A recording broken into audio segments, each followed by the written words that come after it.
Again to the book of Genesis, promises concerning the promised land. And so we are learning about what we call today the land of Palestine or the land of Israel. Why it has two names. Where did we get this, where did this turmoil come from, and where did all this confusion come from? Over the last few weeks, we did an overview, and then we began to slow down, went specifically through Abraham, and then Isaac and Jacob, and then the times of the judges and the kings, the time of the captivity, and now we're coming to the place where we started talking about last week, the centuries since biblical times. So all of that period that we just talked about is biblical times. Last week we began talking about biblical times and what has happened in the promised land since the time, what we would think of as when the Bible was being written, is what we're talking about now. So as we are continuing that, today we're going to go back to Genesis for a moment. And remember our friend Abraham? We talked about how Abraham is the called of God, right? I just want to open with the promise that God made to Abraham because I think it's so important. When you look at the words in the text, it says that Abraham was born in Ur of the Chaldees. That was the land of his nativity. But what's really interesting to me about these verses in Genesis chapter 11, and we're going to read them in just a second, is this last verse about Sarai. But let's look at verses 27 in our text, verses 27 through verse 30 again in Genesis 11, because I think it's important that we don't miss this. This is the very first mention of Abram, the very first mention of Sarai, and the very beginning of what we would call the promises of God to Abraham. Have you ever thought about this? From this point forward, in Genesis chapter 11, the rest of the Bible is the story of Abraham and his family. The rest of the Bible. So we go 11 chapters, almost to the end of the 11th chapter, and we've sped through 2.5 millennia. We've sped through the time before the flood, the time after the flood. Approximately 2,500 years go by in the blink of an eye when we get to the end of Genesis, but it's right here that the slowdown begins. Approximately 2,000 years of history are already behind us. By the time we get to Israel going into the promised land, it's going to be between 2,500 and 2,700. This is a very significant moment. Not only in the Bible or in sacred history, but in the story of mankind. From this point forward, sacred history becomes Abraham and his family. So what does it say? Now these are the generations of Terah. Terah begat Abram, Nahor, and Haran, and Haran begat Lot. And Haran died before his father Terah in the land of his nativity in Ur of the Chaldees. And Abram and Nahor took them wives. The name of Abram's wife was Sarai, and the name of Nahor's wife Milcah, the daughter of Haran, the father of Milcah, and the father of Iscah. But Sarai was barren. She had no child. It's funny how many times you see this story play out, right? God blesses the fruitless womb. God blesses the closed womb. God says to a man whose wife has apparently been proven to be incapable of bearing children, you're going to have a child. It's almost incalculable to us to think about what that would mean to this family. In Genesis chapter 11, verse 31, it says, "And Terah took Abram his son, and Lot the son of Haran, his son's son, and Sarai his daughter-in-law, his son Abram's wife, and they went forth with them from Ur of the Chaldees to go into the land of Canaan, and they came unto Haran and dwelt there. And the days of Terah were 205 years, and Terah died in Haran." Fast forward a little bit, and in the next chapter, Genesis chapter 12, we hear God's original commission to Abram that had apparently been given to him back in Ur of the Chaldees, where he was from. And look at what he says here. "Now the Lord had said unto Abram, Get thee out of thy country, Ur of the Chaldees, and from thy kindred leave your father in Haran, and from thy father's house, and unto a land that I will show thee." You know, this right here is one of the greatest illustrations of what it means to be a follower of Jesus, what the Christian life is all about. When you decide you're going to, instead of getting up every day and praying that self-centered prayer, "God, go with me today," learning to pray, "God, take me with you today." "God, where are we going?" Instead of asking God to follow you around and shower you with blessings on whatever you choose to do, asking God to take you with Him in the marvelous journey that God is undertaking, knowing that it's going to be dangerous, knowing that it's going to be precarious, knowing that it's going to be not only filled with blessing, but also filled with burden. And God said to Abraham, "Get thee out." Because before you can go in, you have to come out. Isn't that still true today? Now, let me ask you a question. How many of us in here have had stuff we had to come out of? Yeah, I have. Even after I became a Christian, right? The calling me out never ends. And the calling me in never ends. And he said, "And I will make of thee a great nation, and I will bless thee and make thy name great, and thou shalt be a blessing, and I will bless them that bless thee, and curse him that curseth thee, and in thee shall all the families of the earth be blessed." So Abraham journeyed from Ur of the Chaldees up north and west to Haran.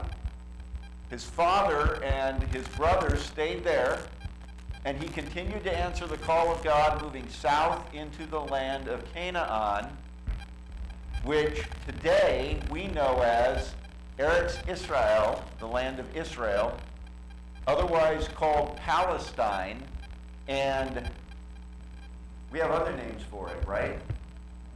It's the promised land of Israel. It's the holy land of God. It's the King's Highway. Why is it the King's Highway? Well, you notice if you go southeast, you go to Egypt, which is in Africa. If you go northwest, you go into Asia. And if you go northwest and then east, you head toward Europe. It's the gathering point of the three major continents of the old world. It's a very important strategic place for military purposes. It's also a great place to be economically. And for some reason, whenever Israel is home in the Promised Land, the land blooms. The desert blooms.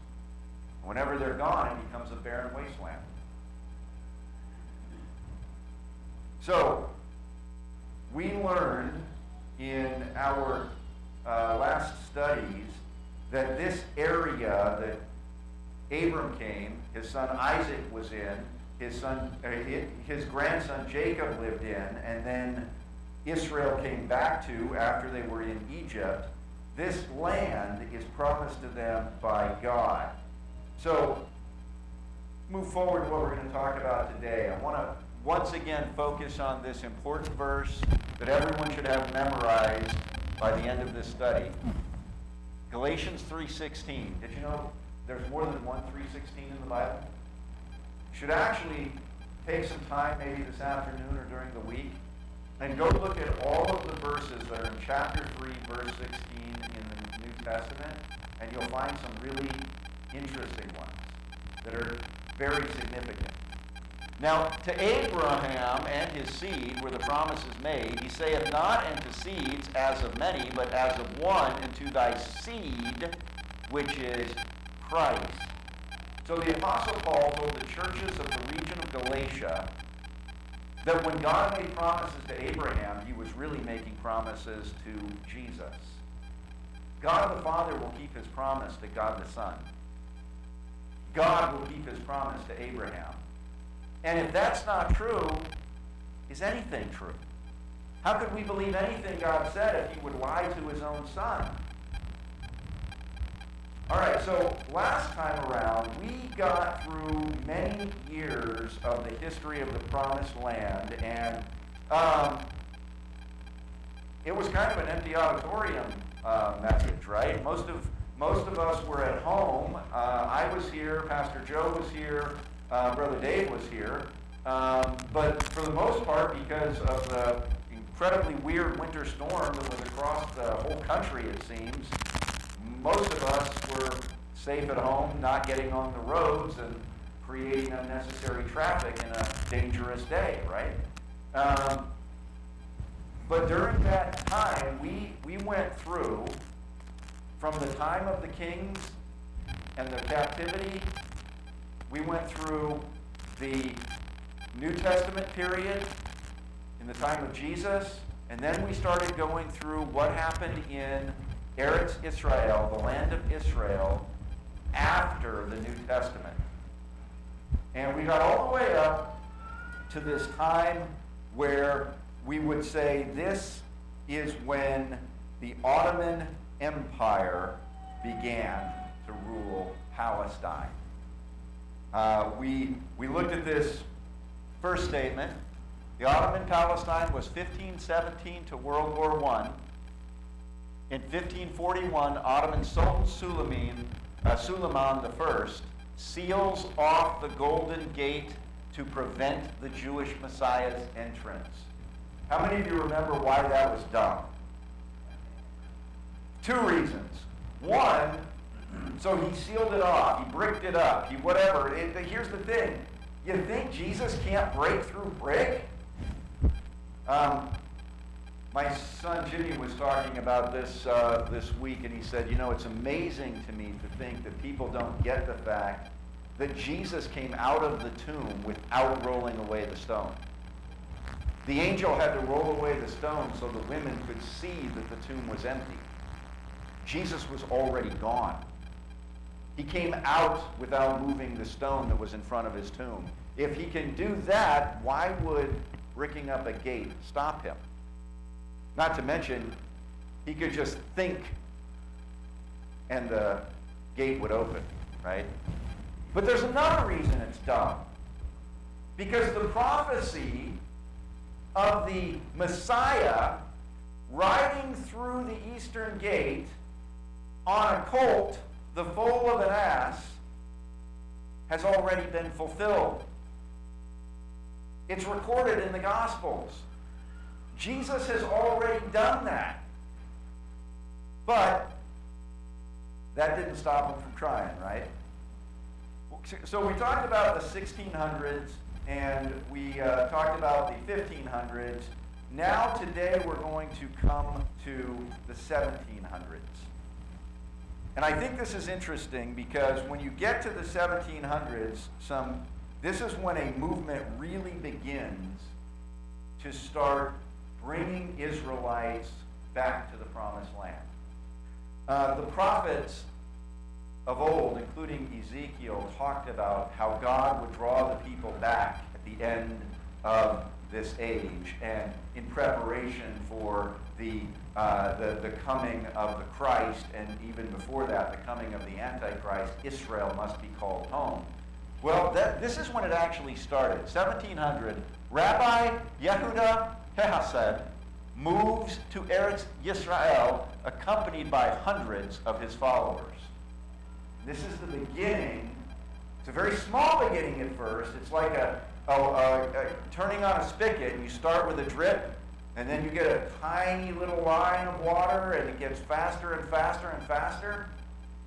And before long, if you don't look out, you're going to create a stream, right? Well, that's kind of how this is going to develop.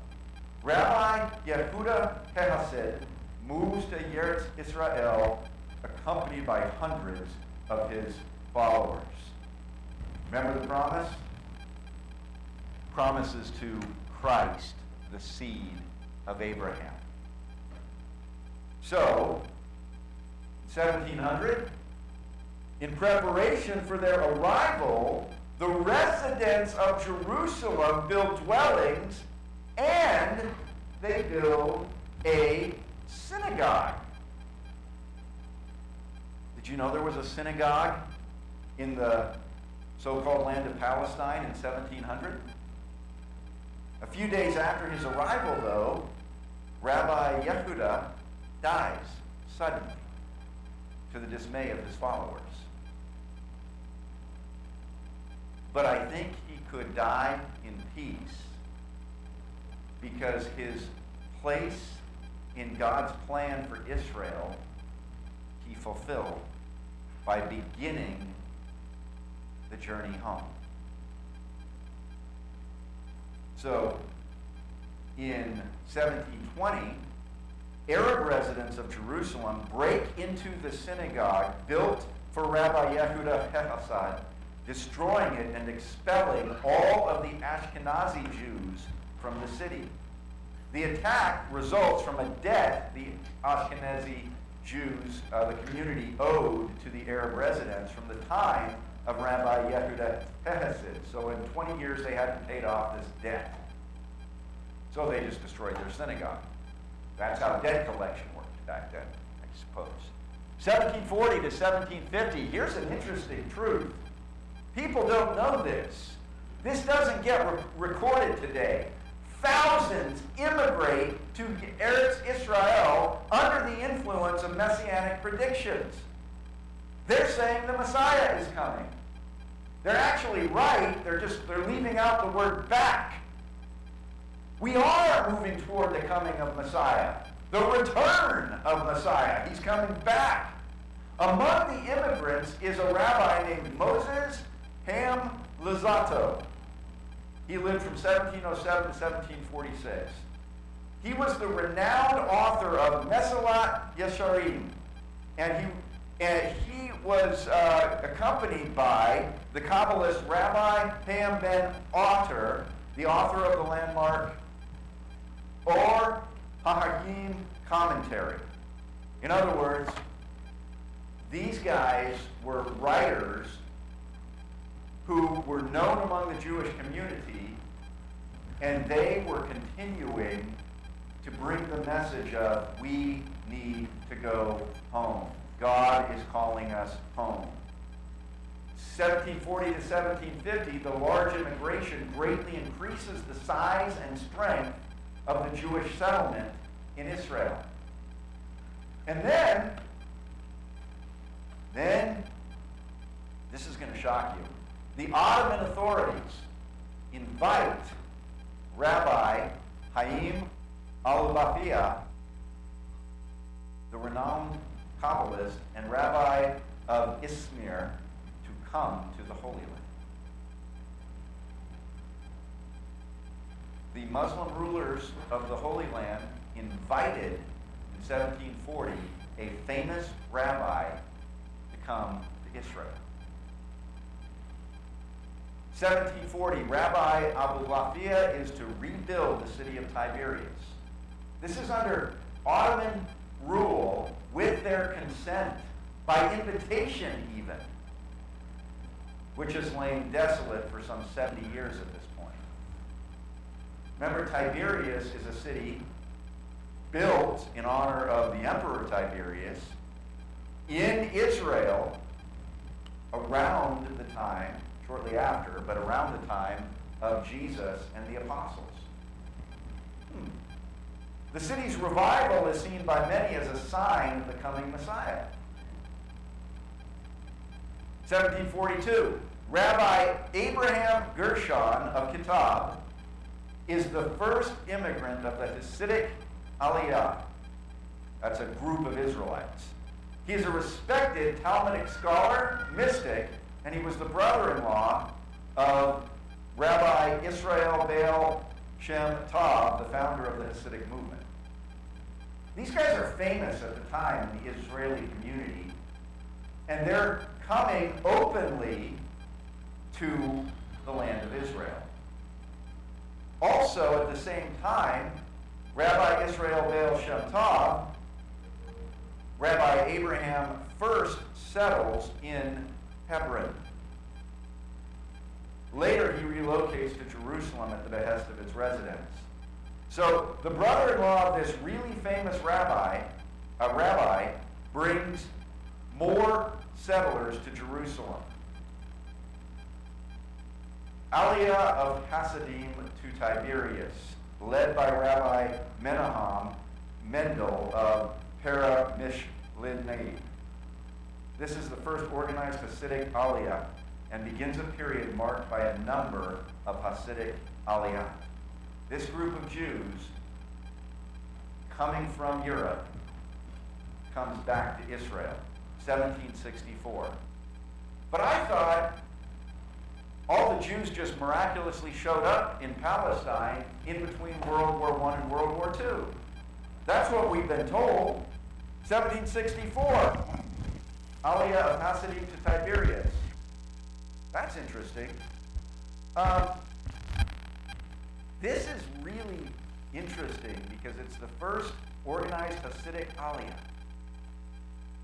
1777, the Aliyah of Hasidic leaders, Rabbi Menahem Mendel of Vitebsk and Abraham Kalisk, lead a group of 300 immigrants. The immigrants settle in Tiberias, where Rabbi Menahem Mendel oversees the building of a Hasidic synagogue. So there was a synagogue in Jerusalem, and now there's a synagogue in Tiberias. Tiberias is on the seacoast. 1799, Napoleon Bonaparte. How many of you heard of him before? Heard of Napoleon? If you've never heard of Napoleon, you probably went to public school. Napoleon Bonaparte publishes a proclamation. That's a joke for all of you that went to public school. I'm just kidding. Rightful heirs of Palestine. He published a proclamation titled Rightful Heirs of Palestine. And this is what he said to the Israelites. 1799. Take over that which has been conquered and remain its master to maintain it against all comers. Many Jews in Israel and Europe received that proclamation with joy. Unfortunately, he's not going to stick by that promise. So Rabbi Moshe Sofer, known as Hatam Sofer, admonishes the Jews of the diaspora, the ones that had left Israel hundreds and hundreds of years ago, go and travel now, he says. This occurs on the 7th day of the Jewish month of Av, 4 months after Napoleon's proclamation. 1799, with great passion, he discusses his high hopes for a nearing redemption and hints at the importance of taking practical measures to hasten its coming.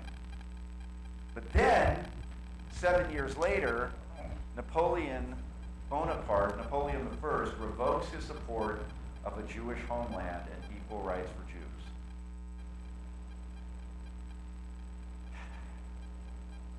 (1806). After coming under a strong anti-Semitic influence in Pressburg, he gathers Jewish leaders from across his empire in order to amend Jewish law and to abolish Jewish nationalism. And you thought Adolf Hitler was the first to try that? Napoleon Bonaparte decided to completely destroy this whole idea of Zionism. The idea that the Israelites needed a nation and it should be in the promised land that God said belonged to Abraham's seed. How dare they think that God would keep his promise to God the Son, the seed of Abraham. So after this, in 1808, the first wave of disciples of Rabbi Eliyahu of Vilna, known as the Vilna Gaon, arrives in the Holy Land, led by Rabbi Menachem Mendel of Shechem. Why is that important? Because when they start being persecuted again by the French Empire, it actually causes many of them to just say, I'm out. I'm going to Israel. But also in 1808, the new immigrants journey to Tiberias, seeing the strong and security there, they relocate to Safed. Because there's actually sects of Jews, right? There's different groups of Jews, much like there are different kinds of Christians. And so they went there and they said, oh, well, this is kind of a Hasidic area, so we're going to take our group and we're going to go over here. They go to Safed, where they foster a warm relationship with the Sephardi community. That's interesting. By the way, a lot of this information comes from the Encyclopedia Judaica, and I'm indebted to websites that have put all of this stuff into easy-to-find places. But you can actually go find some of them. They're really interesting. 1810, agricultural land is bought by students of the Vilna Gaon in the spirit of the natural redemption. The idea of the natural redemption was that they would redeem the land by planting and cultivating and harvesting. Flourishing agriculture is seen as a sign of redemption and enables the Jews to fulfill the biblical commandments pertaining to agricultural work in the land of Israel. Go back and read Exodus and Leviticus and Numbers and Deuteronomy. God told them to work the land. 1811, 80 Hungarian families set out for Eretz Yisrael, intending to work in agriculture with strong encouragement from Rabbi Moshe Sofer. On their journey, the Jews are repeatedly attacked and most return home. What does most return home imply? Some of them saw it through and went all the way to Israel. In 1820, the first Ashkenazi community established in Hebron by Chabad Hasidim. Hebron is one of the 4 holy cities, and their leader, Rabbi Dov Ber, strongly encourages its settlement.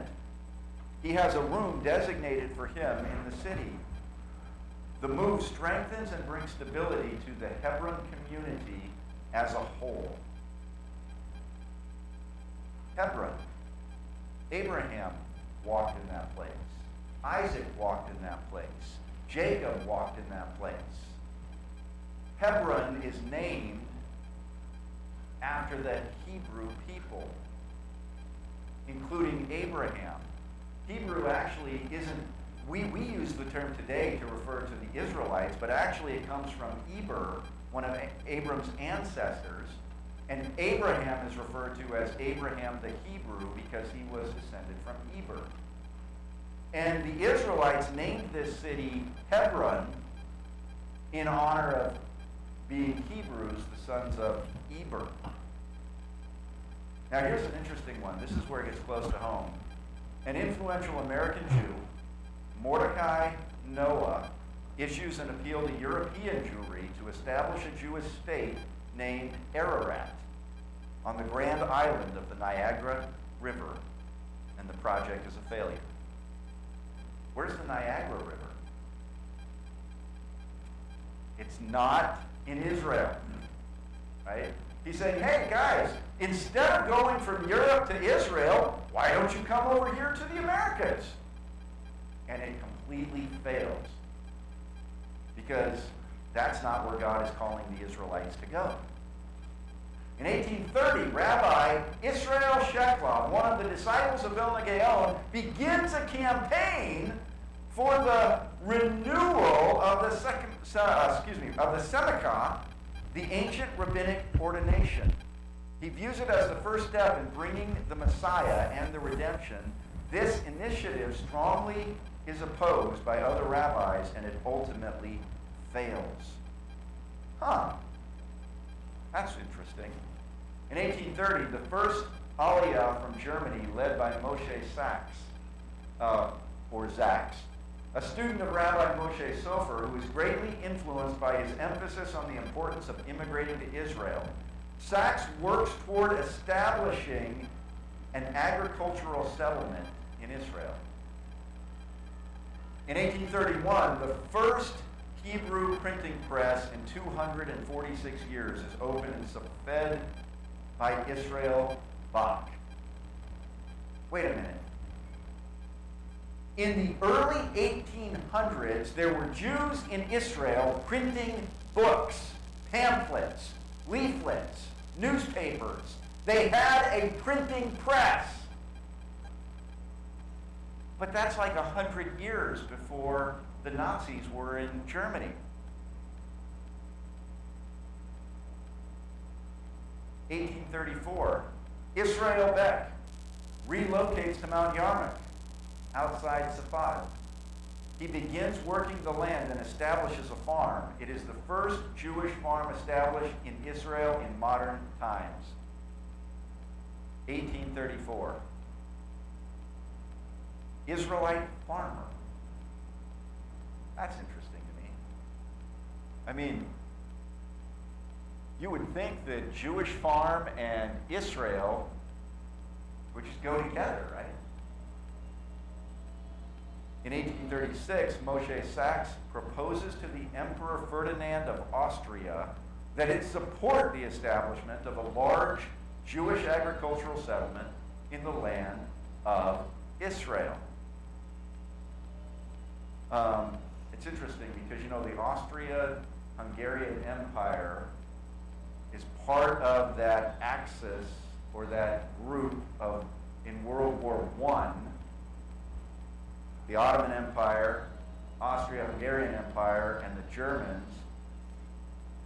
And you know what all those groups had in common? They hated Jews. By the way, most Europeans did too. And it was pretty common to hate Jews in America at the time. So he enlists the support of Baron Solomon Mayer Rothschild of Vienna for financial support. Sachs is the first to advocate the large-scale productivity of the Jewish settlement in the Holy Land.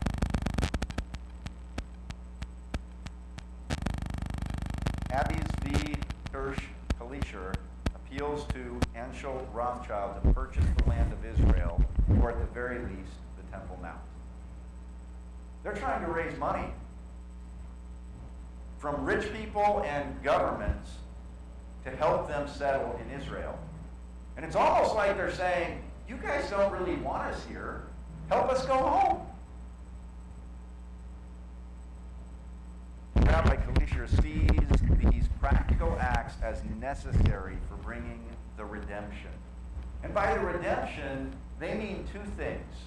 They mean redeeming the promised land, and they mean Christ, the Messiah, coming for them. 1838, Rabbi Yohanan Zvi Shenk, disciple of the Hatam Sofer, immigrates to the Holy Land. He soon becomes a major figure in the building and financial support of Jerusalem. He is one of the first to settle outside of the old city walls in the Nahalat Sheva neighborhood. Israel is growing. During his first visit to Eretz Israel, Moses Montefiore comes to an agreement with Muhammad Ali, not that one, ruler of Egypt and Palestine, for the acquisition of land and the establishment of agricultural settlements in Eretz Israel. A blood libel in Damascus ruins his plan, And as a precaution, Montefiore begins disguising his Zionist activities as philanthropy. Not just giving to the poor who happen to be in Israel.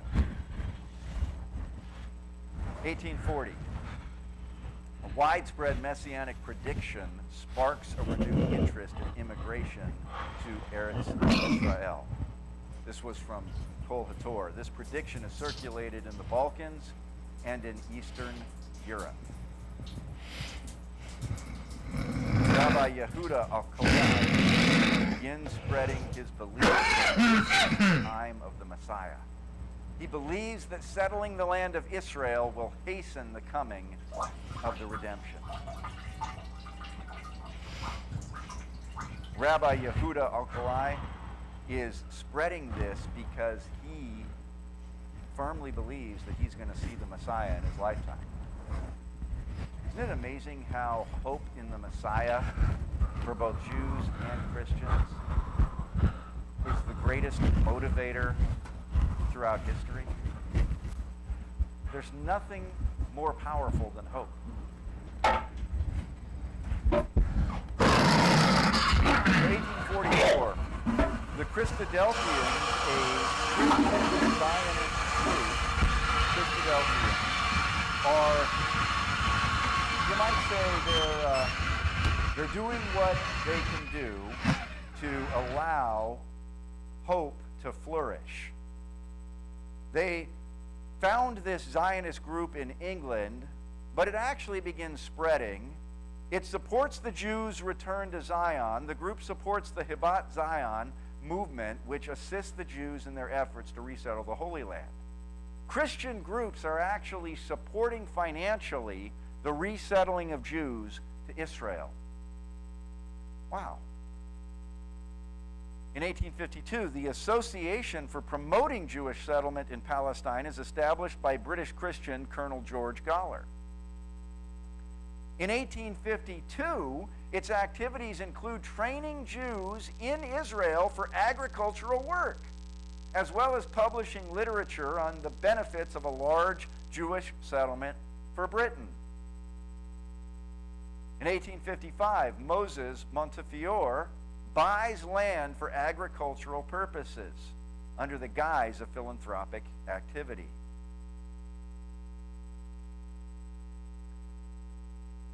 Among his acquisitions are Mishkanat Sha'anim, a settlement outside of the old city walls, in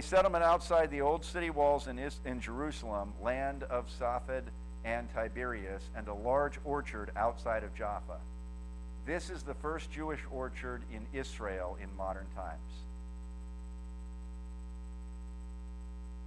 Among his acquisitions are Mishkanat, Sha'anaim, and this is going to change things. You know why? Because the small settlement inside the old city walls, now it's twice began to expand outside the city walls. In 1860, the Jewish Company for the Settlement of the Holy Land is founded. This decision is made jointly by a number of Zionist rabbis, among them Rabbi Zvi Kalisher, Rabbi Yehuda al-Kaliya, and Rabbi Eliyahu Gutmacher. This is the first practical act of the Hibat Zion movement. Different groups of Jews are now catching on to this. Then comes 1860. Ernest Laharan publishes La Nouvelle Question d'Orient, Empires d'Egypte et d'Arabie, the Reconstitution de la Nationale, my French is weak, de la Nationalité Juive.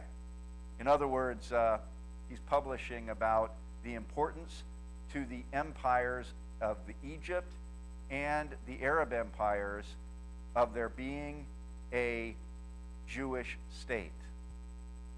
The New East Question, as it's referred to in English.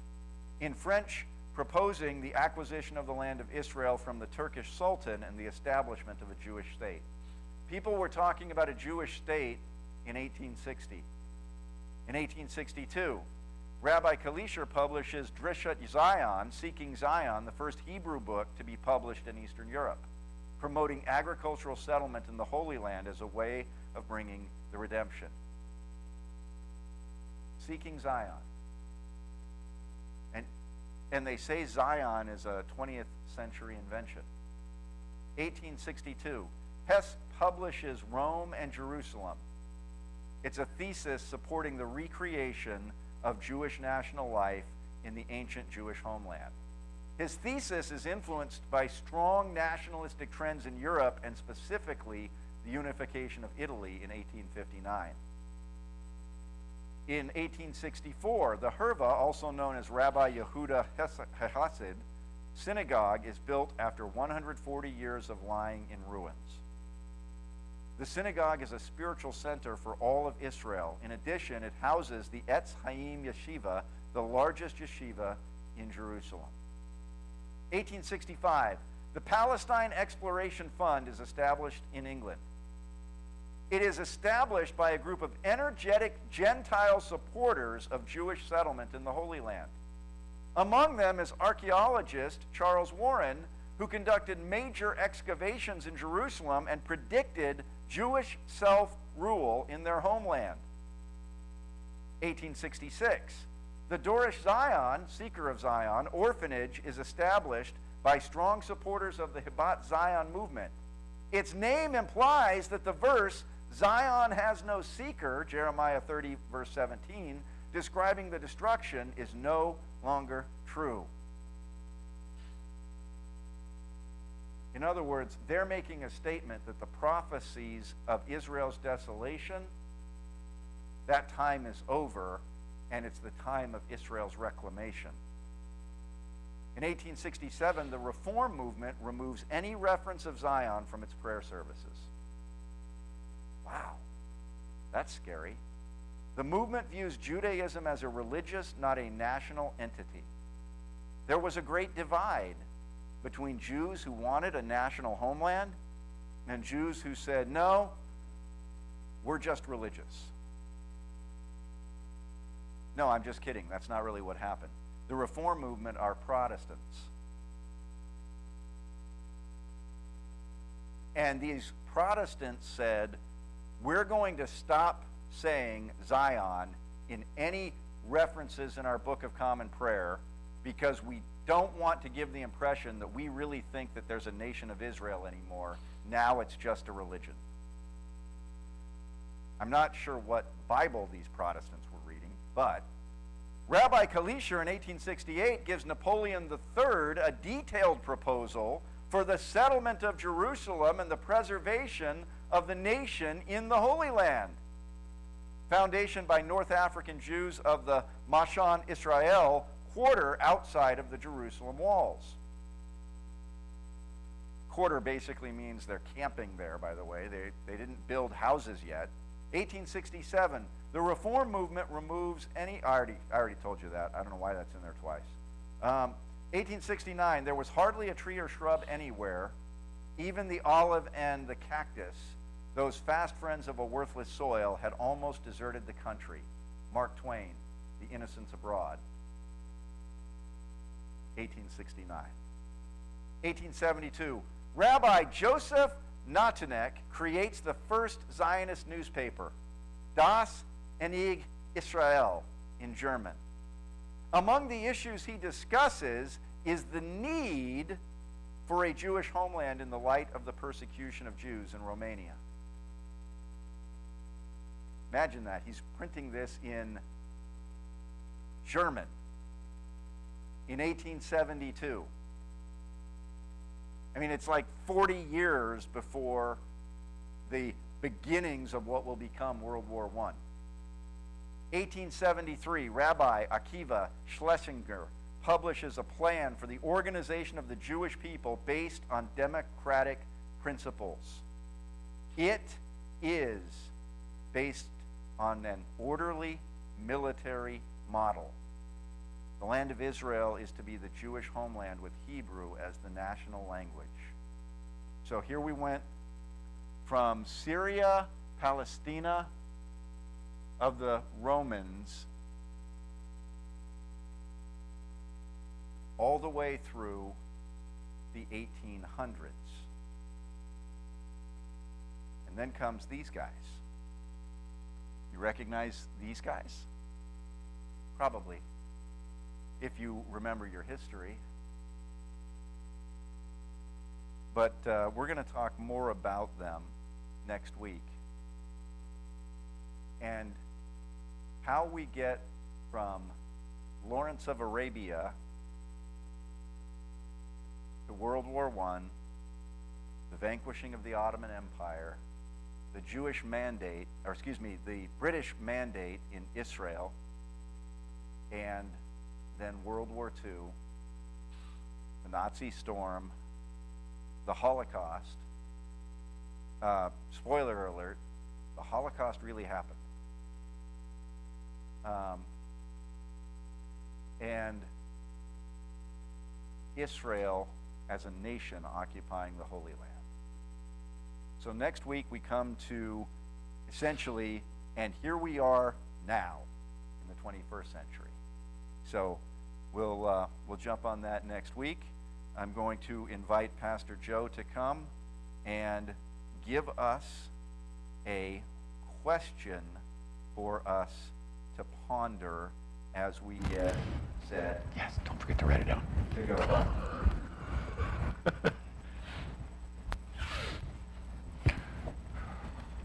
Okay, a lot of stuff happened. I heard today. I